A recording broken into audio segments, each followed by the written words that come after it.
And welcome to मध्य मुकाबिल। मैं हूं रबिया खान और मेरे साथ मौजूद हैं रऊफ क्लासरा। सबसे पहले नजर डालते हैं कुछ अहम खबरों पर। बानी पीटीआई और बुशरा बीबी को तोशा खाना 2 में 17 साल की सजा सुना दी गई। सियासी कशीदगी मजीद बढ़ गई। कप्तान के एक बार फिर एस्टैब्लिशमेंट के खिलाफ सख्त ट्वीट। मुज़ाकराती या मज़ामती सियासत, पीटीआई को कोई फैसला क्यों नहीं कर पा रही? महमूद खान अशकजई की तरफ से मुज़ाकरात की कोशिश। बानी के ट्वीट के बाद क्या हैसियत है?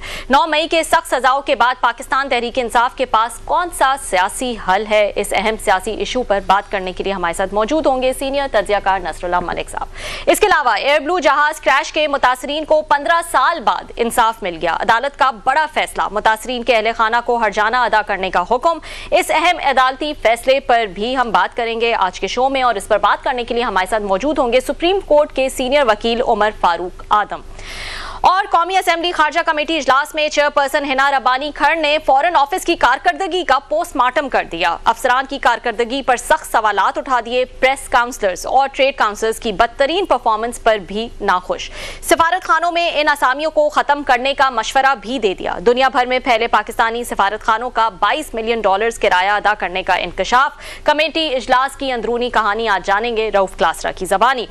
और डॉक्टर बनने का जुनून, 96,000 स्टूडेंट्स का MD कैट टेस्ट देने का इंकशाफ। बैरून मुल्क से डॉक्टर की डिग्री हासिल करने वालों को वजीर सेहत ने FSC फेल करार दे दिया। पाकिस्तान में कोई मेडिकल कॉलेज इतना गया गुजरा नहीं जो ये हरकत करे। मेंबरान को मिलने वाली सब स्टैंडर्ड मेडिसिन पर वफाकी वजीर सेहत मुस्तफ़ा कमाल ने क्या दिलचस्प जवाब दिए। कौमी असेंबली हेल्थ कमेटी इजलास की भी तफसीलात जो है वो कोशिश करेंगे आज आपके साथ शेयर करें इस प्रोग्राम में।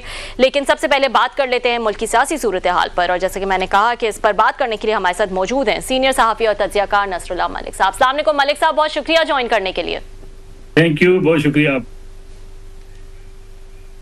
जी मलिक साहब, ऐसा लगता है कि हर दिन के साथ साथ मामलात जो हैं वो रिवर्स ही जो है वो होए चले जा रहे हैं। तो ऐसी कोई उम्मीद अब नज़र नहीं आ रही कि कोई रिलीफ, कोई स्पेस जो है वो पीटीआई के लिए या इमरान खान के लिए जो है वो निकल सके। और ऐसा लगता है कि वो खुद भी यही सोच कर बैठ गए हैं, एटलीस्ट उनके रीसेंट ट्वीट को देखकर तो यही लगता है। तो कैसे हल निकलेगा, कैसे स्पेस बनेगी, क्या देख रहे हैं आप? शुक्रिया। देखें, इस वक्त सूरत हाल ये बन चुकी है कि इमरान खान साहब को उनके जो चंद उनके मदाहीन हैं या उनको जो उनसे मिलते रहे माजी में, वो उनको एक ही बात जो है वो बावर कराते रहे कि जनाब आप इतने पॉपुलर हैं कि जनाब आपके सामने सब कुछ बह जाएगा। और फिर सोहेल आफरीदी साहब की जब जो उनको वज़ीर आला नामजद कर दिया गया और वज़ीर आला बन गए, उस वक्त से खान साहब को ये उम्मीद दिला दी गई थी जनाब के अली बिन गंडापुर साहब को आप हटाएं, सोहेल आफरीदी को लेकर आए, उसके बाद देखें दमादम मस्त कलंदर होगा और आप जो है वो पूरा मुल्क निकल आएगा और आप जेल से बाहर आ जाएंगे। ये वो मेरे ख्याल में सोच है जो ना पॉलिटिकल है, ना कोई अच्छी हिकमत अमली हो सकती है, और ना ही इसका इमरान खान साहब को कोई फायदा पहुंच सकता है। इसी बुनियाद पे इमरान खान साहब का जो ट्विटर है, जैसे उनकी बहन मिलकर आई और उन्होंने शदीद किस्म के इल्जाम आयद किए अफवाज पाकिस्तान के सरबराह के ऊपर, उन्हें टारगेट किया जैसा कि वो माजी में करते चले आ रहे थे। उससे मामलात और बिगड़े। उनको अब 17 साल की सजा हो गई। अब उन्होंने एक कॉन्फ्रेंस बुला ली। कॉन्फ्रेंस में बैठ के उन्होंने जो बातचीत की और मियां नवाज शरीफ और जरदारी साहब से मुतालबा किया कि बातचीत का आगाज हो, डायलॉग हो, और जो इस वक्त जो सियासी अदम इस्तेहकाम है इससे हम बाहर निकल सकें। अभी वो कॉन्फ्रेंस का एलामिया पढ़ा जा रहा था तो खान साहब ने एक ट्वीट कर दिया। अब सवाल ये पैदा होता है कि उसके बाद महमूद खान अचकजई और राजा नासिर अब्बास की हैसियत क्या रहेगी, इस कॉन्फ्रेंस की क्या हैसियत रहेगी। और इस कॉन्फ्रेंस में जितने शुरका हैं माजरत के साथ, ये सारे वो हैं जो गाड़ी के पीछे भाग के लटके हुए हैं कि ठीक है एक पॉपुलैरिटी की गाड़ी है इमरान खान साहब की, वो चल रही है, छलांग लगा के इसके पीछे लटक जाएं, शायद 4 लोग हमें भी जानना शुरू कर देंगे, हमारी बातें भी सुनना शुरू कर देंगे। अब ये हालत है कि उन लोगों को, उन दानश्वरों को या उन लोगों को बुला के आप एक कॉन्फ्रेंस करते हैं जिसकी इमरान खान साहब ने अगले ही लम्हे ऐसी की तैसी कर दी। यानी खान साहब इनकलाब दिमाग में लेके बैठे हुए हैं। वो इनकलाब वो ये लेकर बैठे हुए हैं कि जनाब कौम जाग जाएगी, कौम उठ खड़ी होगी और खसो खाशाक की तरह बहाकर सबको ले जाएगी। ये जो होते हैं ना दानिश्वर, पहले किताबी दानिश्वर होते थे, अब सोशल मीडियाई दानिश्वर हैं। इन्होंने खान साहब के सारे रास्ते बंद कर दिए और इतनी मुश्किलात पैदा कर दी हैं कि महमूद खान अचकजई और राजा नासिर अब्बास से भी आपको अनकरीब लगेगा एक दिन कहेंगे भाई साहब हमारी जान छोड़ो, आपने हमें किस काम में डाल दिया, ना हमारी आप बात सुनते हैं ना हमारी हुकूमत सुनती है और हमारे कि आप अगर तोक़ो लगा के बैठे हैं तो खुदा हाफिज। ये है अलमिया तहरीक इंसाफ का, जो एक बड़ी पॉपुलर सियासी जमात भी है, लीडर उसका जेल में है और उनकी हालत ये है कि वो अभी तक कोई सियासी फैसला नहीं कर पाए। और मैं अगर आखिरी जुमला आपसे एक अर्ज करूं, जरा तसव्वुर कीजिए, ये जो इस वक्त नाम नहाद जमहूरियत के चैंपियन और तहफ़्फ़ुज़ आईन पाकिस्तान के चैंपियन बने बैठे हैं, जरा कोई इनसे सवाल करे कि अगर ये जो मामला आज इमरान खान साहब का है, इस्टेब्लिशमेंट के साथ इमरान खान साहब की लड़ाई ना होती और मामलात ऐसे ही चल रहे होते और इमरान खान साहब दोबारा इस्टेब्लिशमेंट के साथ मिलके जनरल फैज साहब की प्लानिंग के मुताबिक मुल्क के वज़ीर-ए-आज़म बने होते, तो ये आइन के तहफ़्फ़ुज़ के लिए जद्दोजहद कर रहे होते या इस वक्त इस्टेब्लिशमेंट का दिफा कर रहे होते कि जनाब आज की इस्टेब्लिशमेंट ना जो बेहतरीन जमहूरियत पसंद इस्टेब्लिशमेंट है, ये मर्जी की ख्वाहिशात की जमहूरियत है, मर्जी की आपको अदालतें चाहिए हर सियासी जमात को और मर्जी का आइन चाहिए, इसके अलावा और कुछ नहीं। ये बताएं ना मलिक साहब, आपने दो चीज़ों का जिक्र किया और बिल्कुल ठीक आपने कहा कि अचकज़ई साहब हो गए, अल्लामा नासिर साहब हो गए, उनको खान साहब ने खुद उनके नाम चूज़ किए और कहा कि ये जो है मेरे लिए या तो मूवमेंट जो है उसको प्लान करें या फिर कोई स्पेस जो है वो निकाली जाए या डायलॉग हो या जो भी, क्योंकि ये एक्सपीरियंस्ड सियासतदान है तो एक तरफ ये रास्ता निकाल सकते हैं, लेकिन दूसरी तरफ जैसा कि आपने कहा कि फिर एक सख्त ट्वीट जो है वो आ जाता है। तो इस वक्त क्या इस सिचुएशन को कैसे एनालाइज किया जाए, क्योंकि ये तो फैक्ट है ना कि इन दोनों सियासतदानों को मुख्तस किया खान साहब ने कि शायद ये क्योंकि इतनी एक्सपीरियंस्ड हैं, इनका एक कह सकते हैं कि बहुत लंबा अरसा जो है वो इन्होंने सियासत में गुजारा है, ये बात कर सकते हैं, तो ये शायद कोई स्पेस जो है वो निकाल सकेंगे। This is a fact, Khan साहब ने खुद इनके नाम जो है वो मुख्तस किए हैं, इसका मतलब वो खुद भी कोई रास्ता जो है वो यहाँ से निकालना चाहते हैं। But at the same time जब हम इस किस्म की सख्त ट्वीट देखते हैं तो, और जो कि ज्यादातर हम यही बात करते आए ना कि खान साहब अपना ये बयानिया अपने अवाम के लिए, अपने सपोर्टर्स के लिए छोड़ना नहीं चाहते कि वो जो है एक मज़ामती जो है वो सियासत कर रहे हैं, कहीं ये इंप्रेशन ना चला जाए कि उन्होंने वो छोड़ दिया है। तो इस सिचुएशन को किस तरह से एनालाइज किया जाए? अभी भी वो ही is holding on to it कि मज़ामती बयानिया जो है वो भी मेरा ना चला जाए, लेकिन मैं दूसरी तरफ स्पेस भी निकालूं, क्या what is the mental process right now? मेरे ख्याल में आपने बड़ा खूबसूरत अल्फाज का चुनाव करते हुए तजिया कर दिया कि खान साहब ये चाहते हैं कि वो जमहूरियत के चैंपियन भी बने, वो एस्टेब्लिशमेंट के खिलाफ एंटी एस्टेब्लिशमेंट बनकर अवाम में पजीराई भी हासिल करें, सोशल मीडिया पे उनके फॉलोअर्स वाह वाह की गर्दान भी गिनवाएं, जनाब डट के खड़ा कप्तान। और दूसरी तरफ जो है वो राजा नासिर अब्बास साहब और महमूद खान अचकज़ई साहब सियासी जमातों से मिलकर या बातचीत करके एस्टेब्लिशमेंट से उनको बड़े आराम से निकाल के बनी गाला ले आए और वो हाथ हिलाते हुए अडियाला से बनी गाला पहुंच जाए। ये है वो ख्वाहिशात जो इमरान खान साहब की पॉलिटिकल पार्टी जहां फंसी हुई है, वो इससे बाहर नहीं निकलना चाहते। देखिए उससे बार उससे पहले वो ये बात कह चुके हैं कि हम मुज़ाकरात हुकूमत से नहीं करेंगे, हम एस्टेब्लिशमेंट से करेंगे, जिनके पास ताकत है हम उनसे मुज़ाकरात करेंगे। अब उन्हीं ताकत रखने वालों को आप ललकार भी रहे हैं, एक तरफ आप कॉन्फ्रेंस कर रहे हैं तहरीक तहफ़्फ़ुज़ आईन पाकिस्तान की, और दूसरी तरफ आप डोर टू डोर एहतिजाजी मुहिम का आगाज भी कर चुके हैं। और वो मुहिम कहाँ पे चल रही है? खैबर पख्तूनख्वा के अंदर, यानी जहाँ आपकी अपनी हुकूमत है, जहाँ आपके वज़ीर-ए-आला को अवामी काम करने चाहिए, जहाँ आपके वज़रा को अवामी खिदमत करनी चाहिए, तरक्याती मनसूबे शुरू करने चाहिए, वहाँ तो आपकी हुकूमत है। वहाँ आपने एहतिजाज करके किसके खिलाफ एहतिजाज करना है? वहाँ की इंतजामिया के खिलाफ, वहाँ की हुकूमत के खिलाफ? वहाँ तो आपकी अपनी हुकूमत है। तहरीक इंसाफ नॉन पॉलिटिकल फैसले करने की वजह से आज तक मुश्किल में है, और उस वक्त से मुश्किल में है जब से इनके खिलाफ अदम एतमाद की तहरीक कामयाब हुई। अगर वो बतौर पॉलिटिशियन उस वक्त जाके अपोजिशन लीडर के तौर पे बैठ जाते कौमी असम्बली में, ना ये लड़ाई झगड़े होते, ना इमरान खान साहब जेल में होते, बल्कि मुझे एज ए सियासी एक तजियाकार के मामूली एक तारीख के जो एक स्टूडेंट के तौर पर मुझे लगता था कि इमरान खान साहब अपोजिशन लीडर हुकूमत को 6 महीने ना चलने देते, इंतखाबात करवाने पड़ते और इमरान खान साहब इक़्तिदार में दोबारा आ जाते। लेकिन उन्होंने इंतशार का, टकराव का और एक जारहाना अंदाज का मौक़िफ़ इख्तियार किया, जो आपको पॉपुलर तो करता है लेकिन आपके लिए मुश्किलात इतनी पैदा कर देता है कि पाकिस्तान का पॉलिटिकल कारकुन इतनी मुश्किलात बर्दाश्त करने को हरगिज़ तैयार नहीं है। मलिक साहब बहुत शुक्रिया, आपने हमें ज्वाइन किया सर, और बड़ा इसका अच्छा आपने इसका हमें बैकग्राउंड भी दिया। ये मुझे ज़रा सोच बताएं, जैसे अभी रबिया ने आपसे पूछा है कि एक तरफ खान साहब अपने 2 लोग जो हैं उसमें अचकज़ई साहब हूँ और उसके बाद अल्लामा नासिर साहब, इनको अपॉइंट करते हैं लीड करने के लिए कि जहाँ बातचीत का बात हो सकती है, और साथ में हम देखते हैं कि उनके ट्वीट्स भी आ जाते हैं। ये क्या सोच है? मैं ज़रा इस पर थोड़ा कंफ्यूज हूँ कि उनको साथ ही पीछे खुद ही ये उनको नाकाम करने की कोशिश होती है या उनके हाथ मजबूत करने की कोशिश होती है इन दोनों के? सर खलासा साहब, हमने जो है वो स्टूडेंट्स पॉलिटिक्स भी की। आपको भी अंदाजा है 400 बंदे किसी स्टूडेंट लीडर के सामने आके खड़े हो जाएं तो वो समझता था कि पूरा पंजाब वो फतह कर बैठा। ऐसे ही है। ये जो पॉपुलैरिटी का नशा होता है ना जी, ये मैंने बड़े बड़े लोग ऐसे देखे हैं। इसलिए अगर माल रोड पे किसी ने मुजाहरा किया ताजरों का, आगे 2000 ताजर आ गए, तो अगले ही दिन वो अपनी पॉलिटिकल पार्टी बनाने के बारे में मुशावरा शुरू कर देता था कि यार पॉलिटिकल पार्टी ना बना लूं। कल बड़ा लोगों ने मुझे हाथ भी हिलाए हैं, बड़ी पजीराई बख्शी है, बड़ी तालियां बजी हैं। ये जो नशा है ना, आपको आपके कारकुन या आपकी गाड़ियों के आगे झूमते हैं, नाचते हैं, गाड़ियों को चूम रहे होते हैं। मियां नवाज शरीफ साहब जब निकले थे उस जुलूस में, तो मैं रिपोर्टिंग उनके साथ ही कर रहा था, और मियां नवाज शरीफ साहब को ये बताया जा रहा था सर मरी रोड भर चुका है, रावलपिंडी में इस वक्त तिल धरने की जगह नहीं है वहां पे, और वहां से लेके रवात तक इंसानों को एक बड़ा समुंदर है। और आप देखें लाहौर पहुंचने से पहले पहले हुकूमत का अशर नशर हो जाएगा। आप 2017 की बात कर रहे हैं जब वो कहते थे मुझे क्यों निकाला? 2017 की बात कर रहा हूं। अच्छा। और वो ये समझ रहे थे कि जनाब इस वक्त जो है अवाम ने फैसला दे दिया है, मेरे खिलाफ सारे फैसले रिवर्स हो जाएंगे और अवाम मुझे दोबारा इन फैसलों के खिलाफ वापस इक़्तिदार में ले आएगी। वो तो सुना था, मैं आपकी बात काट रहा हूँ, वो तो सुना था पंजाब हाउस में बकायदा एक बहुत बड़ा दरबार लगा था, एंकर्स भी थे, सहाफी भी थे, दानिशवर भी थे। क्या आपको यहाँ मोटरवे से जाना चाहिए या आपको जीटी रोड से जाना चाहिए? तो दानिशवर ने फैसला किया था जीटी रोड से जाने, बहुत मजमा आएगा, आवाम आएगी। मैं वहां पे मौजूद था फिर जब वो निकल रहे थे, जब वो पहुंचे मरी रोड पे, वो इंटर हो रहे थे, तब भी हम वहां पे रिपोर्टिंग कर रहे थे। सवाल ये, मैं ये नहीं कहता कि मियां नवाज शरीफ के लिए उनको मुझे क्यों निकाला कि तहरीक में लोग नहीं आए थे। लोग आए होंगे, और कितने आए होंगे? 10,000 का मजमा कहीं हो गया होगा, कहीं 15,000 का मजमा हो गया, गुजरावाला में आके बड़ा मजमा हो गया, लाहौर जब वो जलसा कर रहे थे बड़ा मजमा हो गया। 27 करोड़ की आबादी में जिस पॉलिटिकल लीडर के लिए अगर 10 लाख लोग ना निकलें, आप समझ लें कि वो उसकी लीडर की कामयाबी होने के कोई इम्कान नहीं होते।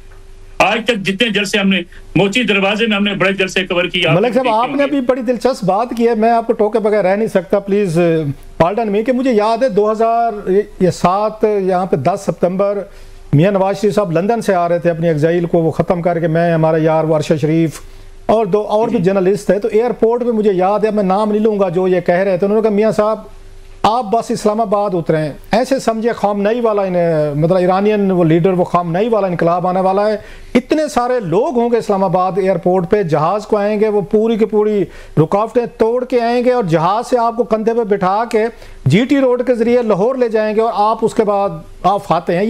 ये मैंने अपने गुनाहगार कानू से वहीं पे एयरपोर्ट पे ये बातें सुनी हुई हैं जो मियां साहब को कही जा रही। चुकने वाले तो यहाँ तक चुक देते हैं, जब जहाज उतरा तो ना बंदा ना बंदे की जात पचीरे अभी पार नहीं मार रही थी।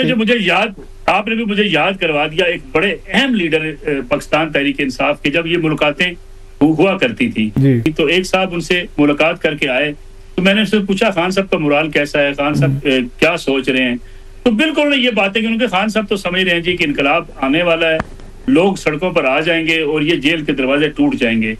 और आगे से मैंने कहा आपने क्या कहा? वो बड़े सीनियर सियासतदान है, तो वो फरमाते हैं कि मैंने खान साहब से कहा खान साहब जिस दिन आप पटियाला से रिहा होंगे उस दिन आप समझ लें पेशावर से लेके लाहौर तक मोटरवे और जीटी रोड पर इंसानों का समुंदर होगा, कोई शख्स अपने घर में बैठा नहीं रहेगा। अब ये बात सुन के खान साहब बड़े खुश हुए। यानी जिस शख्स को ये बताया जाए कि हजूर जब आप निकलेंगे तो आपके लिए जनाब 25 करोड़ में से 22 करोड़ तो जरूर ही निकल आएंगे, तो फिर इंसान यही सोचता है कि लड़ पड़ो जी, कोई बात नहीं, देखा जाएगा। मतलब एक शख्स अभी कोट लखपत जो साहिबान बंद हैं, उनके एक अजीज उनसे मुलाकात करके आए, तो मेरे एक दोस्त ने उनसे पूछा कि भाईजान क्या सूरत हाल है, इतनी सजाएं हो गई हैं। वो कहते हैं जी मेरा ख्याल है कि दिसंबर के एंड तक कुछ न कुछ हो जाना है। तो मैंने उससे पूछा भाई दिसंबर के एंड तक क्या हो जाएगा? उन्होंने कहा ये जो खान साहब ने अब ट्वीट किया ना, इसके बाद कौम ने निकल आना है। अच्छा, ये वो चीजें होती है मेरे ख्याल में जो लीडर सुनना भी ये चाहता है। लाहौर के एक हल्के में एक जो खातून रहनुमा है वो पूरी कैंपेन चला के वापस आई, हमारे ऑफिस में बैठी थी, तो मैंने पूछा क्या पोजीशन? उन्होंने कहा जी बड़ा मुकाबला सख्त है। तो मैंने कहा जी ये आप अपने लीडरशिप को बताएंगे? उनका बिल्कुल नहीं। मैंने कहा जी क्यों नहीं बताएंगी? उन्होंने कहा जी वो नाराज हो जाएंगे। तो मैंने कहा आप क्या बताएंगे कि मैं डोर टू डोर कैंपेन करके आई हूँ, तो वहाँ क्या देखा? कहती मैंने तो ये जाके कहना है कि जी 90% लोग हमारे साथ हैं, 10% हमारे मुखालिफ। इसलिए कि लीडरशिप सुनना ये चाहती है। हमारे यहाँ जो सियासी अलमिया है सियासतदानों का, वो यही रहा है हमेशा से।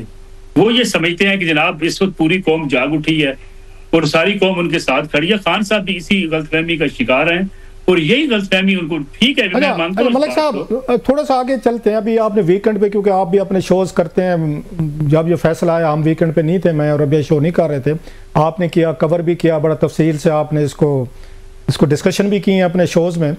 आप इसको कैसे देखते हैं जो सज़ा हुई है 17 साल, एक बलगरे के उसका वो जो है जो सेट की खातिर वो बताया गया है कि 17 साल सज़ा दी गई, जिस पे वो खान साहब के हामी कहते हैं जनाब इनसे पहले भी तो ये तोशा खाना को लेकर जा रहे थे, उसमें वो नाम लेते हैं जरदारी साहब का, जनाब मुशर्रफ का, शौकत अजीज़ का, उसके बाद नवाज शरीफ साहब का, फिर उसके बाद शाहिद खकान आबादी, लंबी लिस्ट है।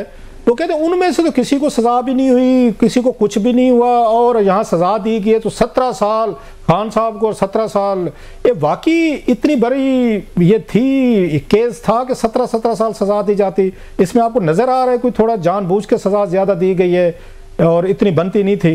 ये उनके हामी भी ये बात कहते हैं। सर मेरा ज़ाती ख्याल तो ये है कि उनको इतनी सज़ा नहीं दी जानी चाहिए थी। और दूसरी बात जो ये पीटीआई का बयानिया ये है कि जी पहले भी लोग जो है वो ताइफ लेते रहे हैं तोशा खाना से। दो चीजें बड़ी इंपॉर्टेंट है, एक तो ये है कि इमरान खान साहब इसी तोशा खाना से लेने वाले ताइफ के खिलाफ पूरा एक मोमेंटम बना चुके थे कि जनाब तोशा खाना से ताइफ लिए जाते हैं, और ये तनकीद करते रहे माजी के हुक्मरानों के ऊपर। तो गिलानी साहब आपको याद होगा तैयब अर्दगान की बेगम साहिबा ने जो हार दिया था, वो तो हर जलसे उसका जिक्र करते थे टीवी शो में, हार का हमेशा कहते थे कि हार इन्होंने रख लिया था, वो तो उनका स्लोगन था, स्लोगन था। अब सजा कितनी जायज है कितनी नाजायज, लेकिन मैं इसको दूसरे एंगल से देखता हूँ। खान साहब यही बयानिया बना के बैठे थे जब मियां नवाज शरीफ जेल थे, जनाब ये सहूलतें मांगते हैं, जनाब ये घर का मटन मांगते हैं, गोश्त मांगते हैं, इनकी मैं सारी सहूलतें बंद करूंगा। अखबार और टीवी लेके बैठे हुए हैं, और ये आम आदमी और एक साबिक प्राइम मिनिस्टर को एक जैसी जेल मिलनी चाहिए। आज खान साहब उसी के खिलाफ अपने लिए सहूलियात मांग रहे हैं। मेरे बस में तो मैं सारी सहूलियात उनको दे दूं, और उनको मिलनी भी चाहिए, फॉर्मर प्राइम मिनिस्टर। लेकिन खान साहब ने ये बयानिया क्यों बनाया? ये पॉपुलैरिटी का बयानिया होता है कि जनाब जब हमारी हुकूमत आएगी गवर्नर हाउस को हम वजीर जो है वो यूनिवर्सिटी बना देंगे, ईवान वजीर आजम के रास्ते दरवाजे अवाम के लिए खोल देंगे। और यही बेचारी कौम जो है इस बात पे सोच के बैठी होती है कि ऐसा इनकलाबी रहनुमा में मिल गया है, और उसकी बुनियाद पे आप पॉपुलैरिटी हासिल करते हैं। रही बात खान साहब के तोशा खाना केस में, देखिए हुकूमत का मौकफ क्या है, या उनके जो मुखालफीन है वो ये कहते हैं कि खान साहब ने अंडर इनवाइसिंग की, बगैर बताए वहां से ताइफ लेकर गए, उसके बाद उनकी कीमतें जो लगाई गई और मार्केट में जाके बेच दिया। माजी के हुक्मरानों के ऊपर ये इल्जाम आज तक शायद नहीं लगा कि वो वहां से ताइफ लेके आगे बेचते रहे हों। उससे पहले भी जो घड़ी जिस तरीके से घड़ी का मामला, खान साहब कहते थे जनाब मेरे तहफ मेरी मर्जी। मियां नवाज शरीफ साहब कहते थे, जब उनसे पूछा जाता था कि ये आपके सोर्सेज ऑफ इनकम बताएं, वो कहते थे मेरी इनकम, मेरे सोर्सेज, आप कौन हो तो पूछते नहीं। मेरा ख्याल जाती है कि तोशा खाना के जी ताइफ होते हैं, लोग उसे एक तोहफा समझ के खरीदते हैं कि जी हम अपने यूज में इसमें लेकर आएंगे, अपने घर में रख लेंगे, अपने इस्तेमाल में लाएंगे। और उसके मेरे ख्याल में यही सोच कार फरमा थी जब ये सारा मैकेनिज्म बनाया गया तोशा खाना का, कि जो ताइफ मिले तो बजाय इसके उनको नीलाम करने के, उसका राइट है जिसको मिले हैं वो पैसे दे के ले ले। और बेशक उसकी कीमत कम लगाई गई थी, उसमें बाद बढ़ा भी दी भी गई, लेकिन बेचने का अमल यानी कारोबार तो नहीं था कि आप तोशा खाना से कारोबार या फिर नीलामी करें ना जी। फिर तो अगर कारोबार आपने करना है, वहां से लेके बेचने हैं, पैसे कमाने हैं, तो फिर आप उसके लिए नीलामी, बाकायदा नीलामी करें, ऑक्शन करें उसको। ये तरीकाकार जो है खान साहब ने मेरे ख्याल में गलत किया, और खान साहब को नहीं करना चाहिए था। दूसरी बात तलाशा साहब, मैं खान साहब को ना सच्ची बात है, मैं उनकी मुलाकातों का भी कायल, उनको मुलाकातें भी होनी चाहिए, उनकी डायलॉग भी होना चाहिए, बातचीत भी होनी चाहिए। अगर वो किसी ऐसी इंतहा पसंदी पे जा चुके हैं तो कोई ना कोई रास्ता निकले जिससे वो जेल से रिहा हों और वापस आए। लेकिन उसके लिए पीटीआई को अपना किरदार अदा करना होगा। पीटीआई को बाकी जो उन्होंने एक नफरत के बीज बोए हैं, ना जरदारी साहब से बात करेंगे, ना नवाज शरीफ साहब से बात करेंगे, सिर्फ पीटीआई में रहने वाले मुसलमान हैं, बाकी मुसलमान ही नहीं है। इस बयानिए से पीछे हटना पड़ेगा, और इस सोच से भी पीछे हटना पड़ेगा कि हमने एस्टैब्लिशमेंट को गिरा कर दम लेना है, और हमने जो है वो कैंपेन जारी रखनी है फौज के खिलाफ। इन बयानियों से पीटीआई वापस हटके अगर डायलॉग में जाती है, अच्छी बात है, पीटीआई के लिए मुश्किलात जो है वो कम होनी चाहिए। नाज़रीन, नजरुल्लाह मलिक साहब हमारे साथ ही मौजूद रहेंगे। See you after short break. Welcome back नाज़रीन। मलिक साहब, ये बताइएगा कि एक ऑप्शन जो पीटीआई के पास था और नजर आता है वो किसी तहरीक का है कि कोई तहरीक जो है वो चलाई जाए, लेकिन इस वक्त सिचुएशन ऐसी लगती है कि उन्होंने तहरीक का ऑप्शन भी जो है वो आउटसोर्स कर दिया है। वो जिम्मेदारी जो है वो अचकजई साहब और अलामा नासिर साहब के कंधों पर जो है वो डाल चुके हैं। मैं सुन रही थी उस दिन किसी रहनुमा को और वो बात कर रहे थे कि वो जब कहेंगे, अचकजई साहब उनकी जिम्मेदारी है, वो जब कहेंगे, जहां कहेंगे, जैसे कहेंगे, तहरीक जो है वो तभी जो है वो चलेगी। तो इसका मतलब कि जो पीटीआई के लोग हैं वो खुद एक तो शायद उनको इतना एतमाद भी नहीं है, ना उनमें इतना पोटेंशियल है, ना उनमें इतनी कैपेसिटी है कि वो कोई तहरीक जो है वो चला सकें। So now they are looking towards Achakzai साहब के वही जो है वो तहरीक चलाएंगे, क्योंकि माजी में तहरीकें जिस तरह से मैं कहूंगी फेल हुई या उतनी सक्सेसफुल नहीं हुई जितना उन्होंने सोचा था। उसके बाद से अब वो खुद जो है वो ठंडे पड़ गए और ये चीज जो है वो उन्होंने आउटसोर्स कर दी है। देखिए, पहली बात तो ये है कि पाकिस्तान तहरीक इंसाफ तहरीक चलाने की पोजीशन में नहीं है।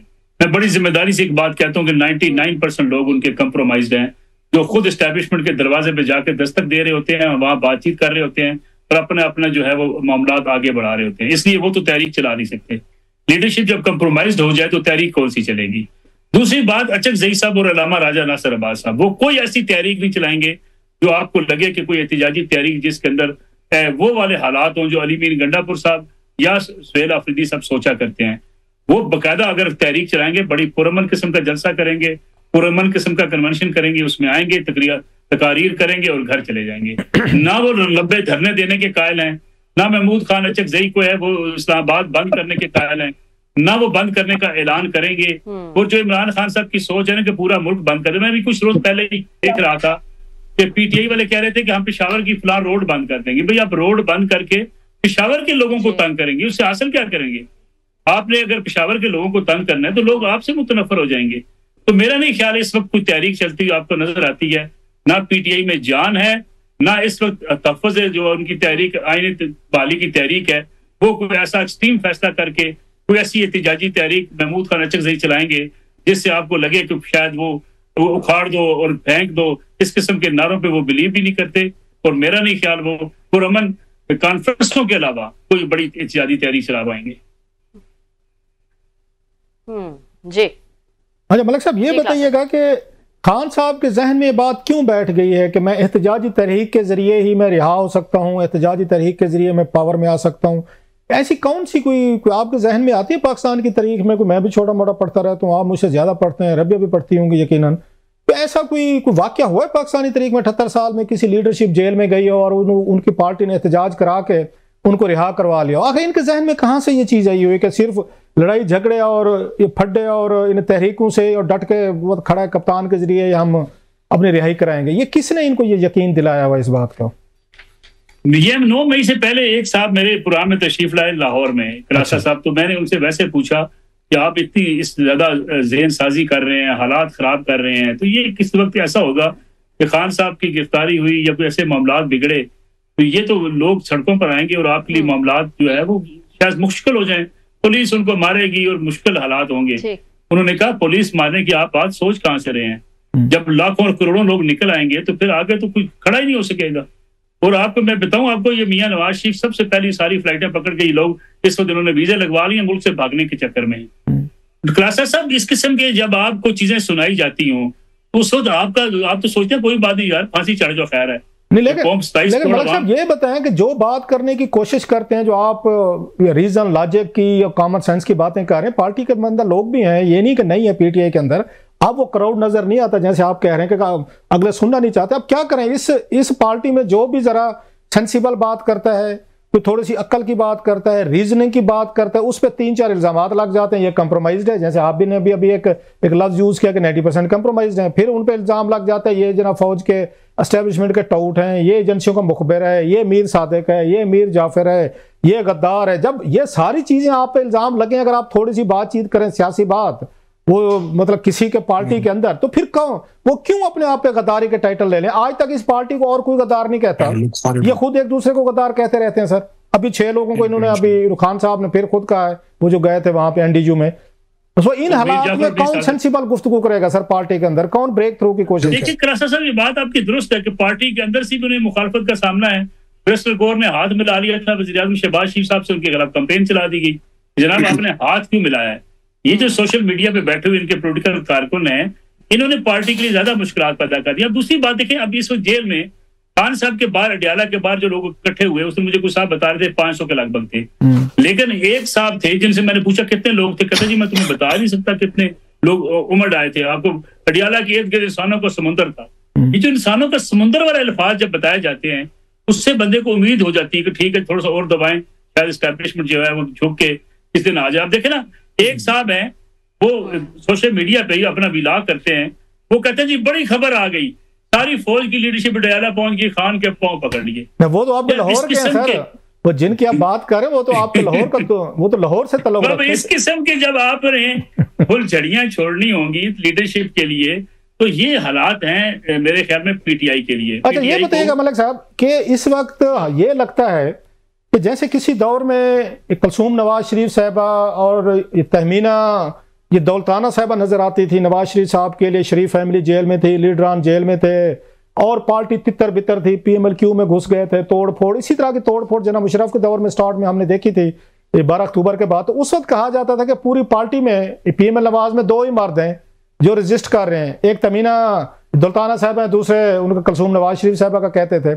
उसी तरीके से अब कहते हैं कि जनाब यहाँ 3 ही, वो उनको बहनों का कहते हैं, मैं चलो मर्द नहीं यूज करता, लफ्ज अच्छा नहीं लगेगा, कि जो इस वक्त रजिस्ट कर रहे हैं वो अदियाला के बाहर भी नजर आते हैं, वो मीडिया को भी एंगेज करते हैं, सोशल मीडिया भी है, टीवी पे इंटरव्यूज भी दे रहे हैं, लड़ाई झगड़े भी कर रहे हैं, उन पे वाटर कैनन भी फेंक उन पे जा रहा है, यूज किया जा रहा है। बाकी पार्टी किधर है? कोई हामिद खान साहब नजर नहीं आते वहां पे अडियाला के बाहर, ये लतीफ खोसा साहब नजर नहीं आते, बैरिस्टर गौर साहब हमें नजर नहीं आते, सलमान अकबर राय साहब खैर वो नजर आ जाते हैं। इतनी बड़ी पार्टी, बैरिस्टर अली जफर साहब नजर नहीं आते जिन्होंने एमएनएज की टिकटें ली, सेनेटर बने, ये किधर गायब हो गए? टिकटें लेने आए थे सेनेटर एमएनए बन के, तो वो पतली गली से निकल गए सर, 3 बहनें लड़ रही हैं, बाकी किधर है पार्टी सर? नजर ही नहीं आती। देखिए पार्टी तो इस वक्त जो सच्ची बात है, कोई जाके जो है वो जद्दोजहद करने को तैयार नहीं है। इमरान खान साहब की बहनें जाती हैं, ये क्रेडिट भी उनको देना चाहिए, चले जरूर जाती हैं, एहतजाज करती है, जितना भी प्रोटेस्ट हो वो जरूर कर पाती हैं, ये क्रेडिट भारत इमरान खान साहब की बहनों को हमें देना चाहिए। लेकिन सवाल ये पैदा होता है कि पार्टी की जो पूरी एक कमांड है वो खराब किसने की है? बैरिस्टर गौर साहब है, उनकी क्या हैसियत है? खान साहब ने आज तक वाजे नहीं की। सलमान अकबर राजा साहब की क्या हैसियत होगी? खान साहब ने आज तक उनको ताकतवर नहीं होने दिया। सुहेल अफरीदी साहब दरमियान में आगे कहा जी सुहेल अफरीदी फैसला करेगा तहरीक का, फिर कहा नहीं जनाब एक कमेटी, सियासी कमेटी बनाई जाएगी, पुरानी तोड़ दी जाएगी, नई कमेटी फैसला करेगी।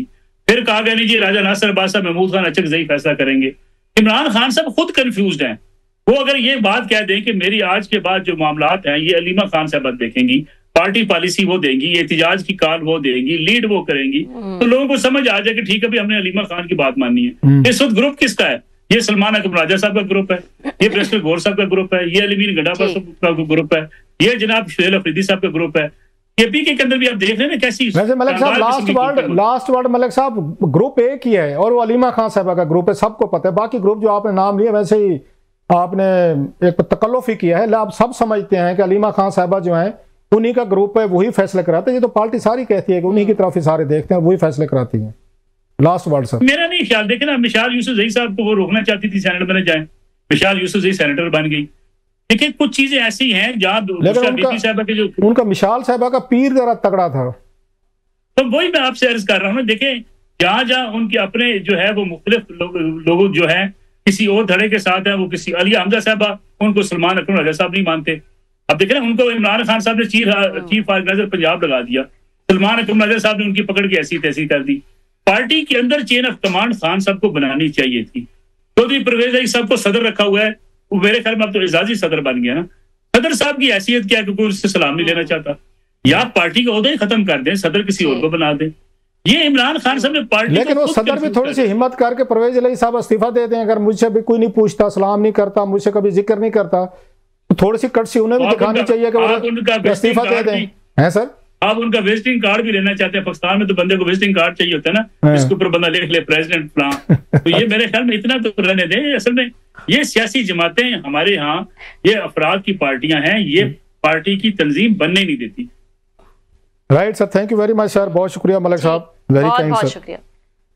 थैंक यू, बहुत शुक्रिया। नसरुल्लाह मलिक साहब हमारे साथ मौजूद थे, डिटेल में बता रहे थे इस वक्त पीटीआई के क्या हालात हैं, आगे जो है क्या लाएमल हो सकता है, इस वक्त पार्टी जो है वो किन कंफ्यूजन्स का जो है वो शिकार है। एक ब्रेक शामिल कर लेते हैं नाज़रीन, ब्रेक के बाद डिस्कस करेंगे एक नहायत ही अहम इशू। एक बड़ा फैसला जो है वो आया है और 15 साल बाद एयर ब्लू जहाज क्रैश के जो मुतासरीन हैं उनको इंसाफ मिला है। क्या मामला है ये, इस पर बात करने के लिए हमारे साथ सुप्रीम कोर्ट के सीनियर वकील भी मौजूद होंगे, Umar Farooq Adam, after a short break. Welcome back नाजरीन, एक नहायत ही अहम खबर है जिसको आपके साथ शेयर करेंगे। एयर ब्लू जहाज क्रैश के मुतासरीन को 15 साल बाद जो है वो इंसाफ मिल गया है। क्या ये फैसला आया है, इसकी क्या डिटेल्स हैं, इस हवाले से जो है वो हम बात करते हैं। हमारे साथ मौजूद हैं सुप्रीम कोर्ट के सीनियर वकील उमर फारूक आदम। अस्सलाम वालेकुम उमर, बहुत शुक्रिया ज्वाइन करने के लिए। थैंक यू वेरी मच, अस्सलाम वालेकुम and thank you very much for having me. जी उमर, प्लीज हमें बताइएगा क्या डिटेल्स हैं। ये क्रैश जो है वो जाहिर है सबको याद है, कोई भूला नहीं है। 15 साल पहले जो है ये हादसा हुआ था, नहायत ही अफसोसनाक हादसा। आप बताइएगा क्या केस था ये पूरा और क्या इसकी तफसीलात हैं। बिल्कुल, विल डू। अच्छा, दिस इज 28 जुलाई 2010। रिमेंबर, ये कराची से इस्लामाबाद के लिए एयर ब्लू की फ्लाइट थी जिसमें 146 पैसेंजर्स थे और 6 crew members. And if you remember, instead of landing at the airport, ये जाके मरगला हिल्स में क्रैश हुआ था, इन्होंने हिट किया था in an attempt to land, तो all 152 people died on board. तो इस क्रैश के बाद एक हमने रिट पिटिशन फैमिली मेंबर्स की तरफ से किया था पेशावर हाई कोर्ट में, and for an independent inquiry. तो during the course of that inquiry Peshawar high court ने बड़े एक स्ट्रेनियस मेजर्स लिए थे, पूरे सिविल एविएशन को नोटिस करके पाकिस्तान इस तमाम एयरपोर्ट्स की सेफ्टी मैकेनिज्म्स को उनकी रिपोर्ट मंगवाई।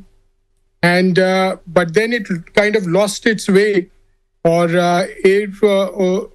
एयरलाइन के जो ये विक्टिम्स की फैमिलीज थे उनसे उन्होंने मुतालबे किए कि ओके जी, एयरलाइन ने आपकी जो कॉम्पनसेशन है ये कोई 50 लाख दे दी है, तो आप ये इसको ड्रॉप कर दें, केसेस को ड्रॉप कर दें। एंड द फैमिलीज, हाँ उस वक्त, because this is important case इसलिए है कि initially judiciary was also against the victims families. उन्होंने बड़ा प्रेशराइज किया even to the high court के जो उस वक्त के चीफ जस्टिस थे पेशावर हाई कोर्ट के, and he in open court said कि जी आपका ये केस तो दियत ज्यादा से ज्यादा मिलेगा आपको, तो आप ये 50 लाख दे रहे हैं, ये आप लें और ये केसेस खत्म करें आप। तो विक्टिम्स की फैमिली ने उस वक्त स्टैंड लिया था 2010 में, and they said no, we want justice, हम इसको केस को अपने कंक्लूजन तक पहुंचाएंगे। And they fought for 15 years, and finally in the appeal जो है, क्योंकि जो ट्रायल कोर्ट में हुआ था डिसीजन, उन्होंने भी एयर ब्लू को जिम्मेवार कराया था for the crash. And compensation उन्होंने जो थी वो डैमेजेस, जनरल डैमेजेस दिए थे 1-1 करोड़ सब। ये 8 फैमिलीज थे जो एक कोर्ट गई, बाकी मेंबर्स को वो सबको ब्लैकमेल करके उनसे अग्रीमेंट साइन करा के तो एयर ब्लू ने उनको कोर्ट नहीं आने दिया। लेकिन ये 8 फैमिली मेंबर्स थे, 8 विक्टिम्स के फैमिलीज थे, जिन्होंने despite the agreement they pursued the cases in courts. And उन्होंने फिर उमर, आपने कहा कि सॉरी टू कट यू, आपने ये कहा था कि इसमें जो है काफी डिले भी हुआ। जाहिर है 15 साल जो है गुजर गए इस हादसे को, क्या डिलेइंग टैक्टिक्स इस्तेमाल हुई? क्योंकि आपने कहा कि 8 फैमिलीज जो हैं इस पे ऑन बोर्ड थी, बाकी फैमिलीज जो हैं वो खामोश कर दी गई थी। और ओवर द इयर्स आपको क्या क्या फेस करना पड़ा डिलेइंग टैक्टिक्स के उसमें, क्योंकि it's a big organisation versus a common man, I would say कि वो तो कॉमन फैमिलीज थी जिन्होंने जो है वो ये केस किया हुआ था। बिल्कुल। अच्छा, इसमें जो 2010 में जो क्रैश हुआ था, तो within 2 according to law 2 साल थे, within 2 years suit file करना था। तो 2012 में सूट फाइल हुआ, ये सिविल सूट फाइल हुआ इन द इस्लामाबाद कोर्ट्स में, सिविल कोर्ट में। But it took its time because of the evidences and everything. वो जो सिविल ट्रायल्स पाकिस्तान में होते हैं and it takes its time, तो उसमें टाइम लगा। इवेंचुअली ये according to the high court order की डे टू डे हियरिंग इनमें हुई, एंड उस मद में about 2 years back civil court का फैसला आया। एंड सिविल कोर्ट के फैसले के बाद ये अपील्स फाइल हुए हाई कोर्ट में पहले, बट देन वो मॉनेटरी जुरिसडिक्शन हाई कोर्ट की जब चेंज हुई तो they went back to the district जज एंड एडिशनल डिस्ट्रिक्ट जज ने फिर इसमें अपील का फैसला दिया. And please remember one thing, इसमें जो डिले है नॉट बिकॉज ऑफ एयरब्लू तो एक probably is not the real party. Airblue क्योंकि वो सू हुए थे, द एक्चुअल जो कॉम्पनसेशन और जो एक्चुअल केस लड़ा और जिनके बिहाफ पे लड़ा गया वो इंश्योरेंस कंपनी थी. जिस इंश्योरेंस कंपनी ने पैसे देने, बिकॉज ये जो 50 लाख की इनिशियल कॉम्पनसेशन थी ये भी इंश्योरेंस कंपनी ने दिए थे. तो मतलब फॉरेन इंश्योरेंस, सारी आपकी बात काट रहा हूँ क्लैरिफिकेशन के लिए कि ये जो पैसा जो अभी हुआ है उन्होंने वर्डिक्ट दी है इसकी 6 बिलियन रुपीस की या 60 करोड़ साथ में, तो ये पैसा उन्होंने इंश्योरेंस वालों ने देना है या एयर ब्लू कंपनी ने देना है सर? वेरी एक्सीलेंट क्वेश्चन जी. ये एक पैसा सारा इंश्योरेंस कंपनी ने देना है. Right. ये जो जहाज था ये इसकी जो कंपल्सरी इंश्योरेंस होती है according to the civil aviation rules, ये हल इंश्योरेंस होता है, पैसेंजर इंश्योरेंस जो लाइफ पैसेंजर की जो पर्सन की उसका इंश्योरेंस होता है, बैगेज इंश्योरेंस होता है और थर्ड पार्टी इंश्योरेंस होती है. And this aircraft as per जो डॉक्यूमेंट्स हमने कोर्ट में भी एग्जिबिट कराए, एग्जिबिट तो नहीं हुए क्योंकि उन्होंने ऑब्जेक्ट किया, इंश्योरेंस कंपनी बड़ी इसको सीक्रेट रखा हुआ था. So this was insured for $750 million. अच्छा, ये $750 million का ये इंश्योरेंस था इस जहाज का. एंड ये आपकी उसकी लोकल कंपनी थी इंश्योरेंस की या कोई इंटरनेशनल कंपनी है? नहीं जी, सारे अंडरराइटर्स थे फॉरेन थे and apparently Russian insurance company थी. ये अब ये रशिया ने ये उसके खिलाफ फैसला आया है, अब उन्होंने पे करना. तो हाँ, पैसे तो क्योंकि ऑल एयरलाइंस आर इंश्योर्ड, तो एयरब्लू भी ये जहाज भी इंश्योर्ड था. तो जब ये इंश्योरेंस था तो एयरब्लू ने खुद कोई पैसे नहीं देने, ये इंश्योरेंस कंपनी ने देने. अच्छा, और ये जो वकील भी थे, अब क्या होगा सर के आप नेक्स्ट वो अपील में जाएंगे, हाई कोर्ट में जाएंगे या आगे इसका फोरम कौन सा है इसकी अपील का, या आपका ख्याल है वो सेटलमेंट करके पैसे देंगे सारे? इन्होंने बिफोर भी ट्राई किया था सेटलमेंट का, जो कि फैमिली मेंबर्स ने रिजेक्ट किया था before the announcement of judgement जी. और उस वक्त भी किया था. प्रोबेबली दे अप्रोच इट, पूरी दुनिया में यही होता है, ये सेटल करते हैं और दे सेटल द अकाउंट्स. जब वो फॉरेनर्स इन्वॉल्व हो जाते हैं तो मिलियंस ऑफ डॉलर्स में सेटल होता है. जहाँ पाकिस्तानी की वैल्यू ऑफ लाइफ आ जाती है, तो आप देखिए कि जो एक्चुअल कानून था 2010 में, रऊफ 2012 में कानून चेंज हुआ, इसमें जो कंपल्सरी इंश्योरेंस था वो 39,500 रुपीज फॉर डेथ था. अच्छा. पर पर्सन 39,500.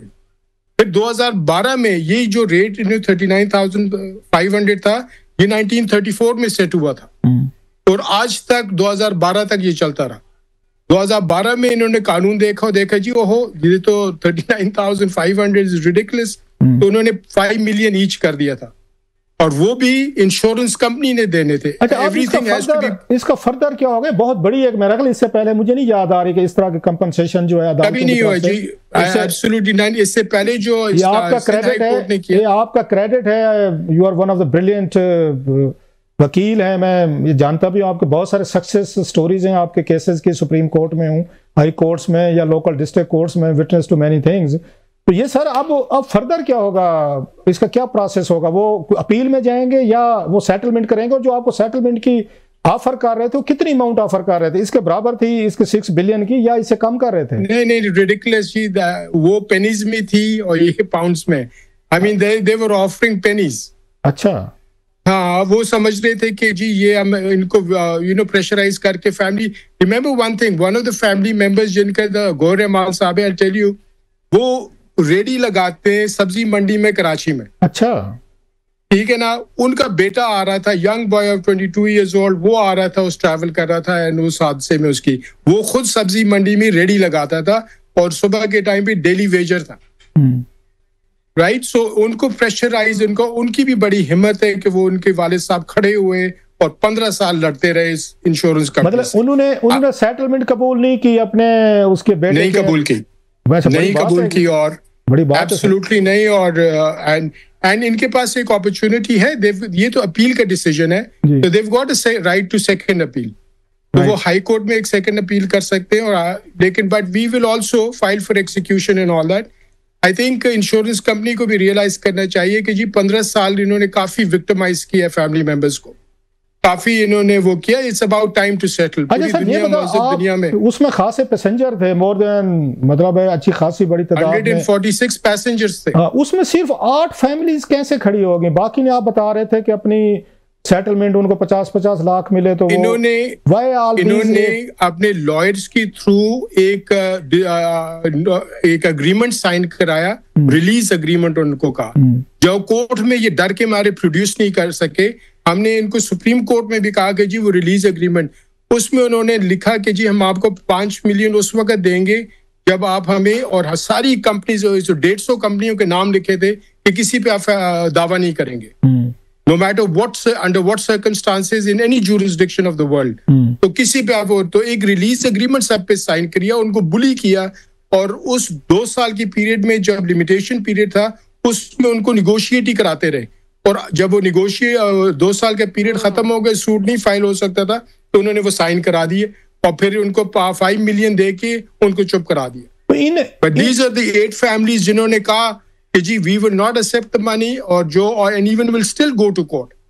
ये सुप्रीम कोर्ट तक भी गए ऑन मैटर्स, क्योंकि ये सुप्रीम कोर्ट में ये जो 5 मिलियन था ना, ये नो फॉल्ट लायबिलिटी, ये ऐसे ही देना था इन्होंने, right? This has to be done according to law, they had to give this. बहरहाल आपको मुबारक हो, आपने एक बहुत बड़ा एक ब्रेक थ्रू है पाकिस्तानी तारीख में। इस तरह की कंपनसेशन जो है वो कभी मुझे तो याद नहीं पड़ा कि अनाउंस की गई हो। It's a massive, it's a huge indeed, and credit goes to you और उन तमाम 8 फैमिलीज का जिनके बच्चे, जिनके family members they lost their lives, और आपने इतना एक लंबा केस आपने लड़ा। आपको मुबारक हो सर, बहुत शुक्रिया। Thank you very much, and to the families. I think उनको कुछ क्लोजर भी मिलेगा इस जजमेंट के बाद भी, they problem. Of course, thank you very much. Thank you, बिल्कुल, नो डाउट। बहुत शुक्रिया Umar for joining us. Umar Farooq Adam, senior supreme court वकील, हमारे साथ मौजूद थे और बात कर रहे थे।